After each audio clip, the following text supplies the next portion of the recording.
সুপ্রিয় দর্শক, আসসালামু আলাইকুম। কাছে অথবা দূরে, দেশে অথবা প্রবাসে, যে যেখান থেকে আমাদের ভিডিওটি প্লে করেছেন, সিরাজি এগ্রো ইউটিউব চ্যানেলের পক্ষ থেকে আপনাদেরকে সবাইকে মোবারকবাদ।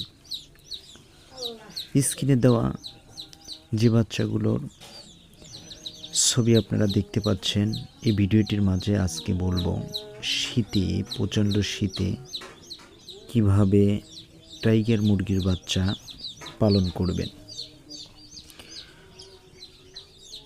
এই শীতে বাচ্চা বোর্ডিংয়ে টিকানো খুবই কঠিন এবং কষ্টকর বিষয়।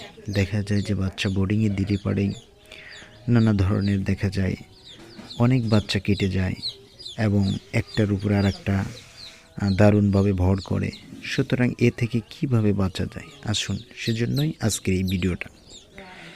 সুপ্রিয় দর্শক, আপনারা দেখতে পাচ্ছেন যে আমি যে ভিডিওটা দিয়েছি, এই ভিডিওটার মাঝে দেখেন বাচ্চাগুলো কিন্তু একটু শীতে কাতর হয়ে আছে এবং একটু কুচুমুচু কিন্তু হয়ে যাচ্ছে। সুতরাং এই যে বাচ্চাগুলো যে কুচুরমুচুর হয়ে যাচ্ছে, এই বাচ্চাগুলোর কুচুরমুচুর হওয়ার একটাই কারণ যে বাচ্চাগুলোর প্রচণ্ড শীত লেগেছে। এখন কি করণীয়? এই বাচ্চাগুলো যখন আপনারা এই যে দেখতে পারতেছেন যে শীতে একেবারেই কিন্তু একটার উপরে আর একটার ভর করতেছে।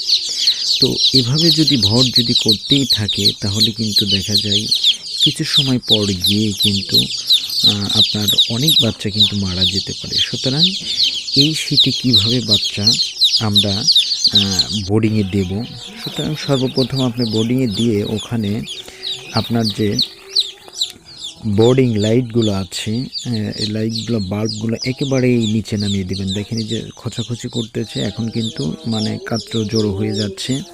এখন মনে করবেন যে আপনার প্রচণ্ড শীত তাদের ধরেছে আর কি।